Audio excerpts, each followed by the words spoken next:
په پاکستان اسلامي جمهوریت کې ټولو افغان کډوالو ته خبرتیا.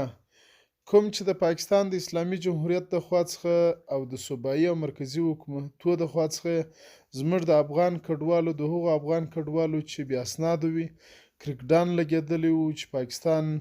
وزیر اعظم او د صوبایي حکومتو دا اعلان کړی وو چې موږ هغه 11 لکه افغان کډوال به د پاکستان څخه باسو کوم چې دوی اسناد نه لري. نن د یونیسیار د خوا څخه د پاکستان حکومت ته پیشنهاد شوی دی او په د یونیسیار ادارې خپل پر پیج باندې دا غوښتنې پورته کړي هم دي چې د پاکستان د حکومت څخه غوښتنه کړې ده چې د ملګرو ملتونو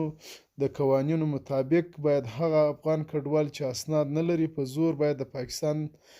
هیواد څخه ونوځي. نو اپیل یې ورته کړی دی چې موږ تاسې باید پر ګډه باندې د دغو افغان کډوالو د راجسټریشن دپاره کار وکړو یا پر یو داسې میکانیزم باندې کار وکړو چې په هغه کې افغان کډوالو تحفظ هم وشي. خو د بل خواته بیا د پاکستان حکومت دا خبره کړې ده چې مقصد هغه افغان کډوال چې اسناد لري هغو به د دغه کرکډاون څخه متاثره کیږي نه د هغو کاډو والا سره به کم مشکل نه پیښیږي او نه به د هغو د ستنېدو موږ پریکړه کړې ده. نو بیا هم موږ د پاکستان اسلامي جمهوریت او یونیسیار څخه غوښتنه کوو چې د بین المللي او د پاکستان د عین په رڼا کې زموږ د افغان کډوالو دپاره یو داسې حل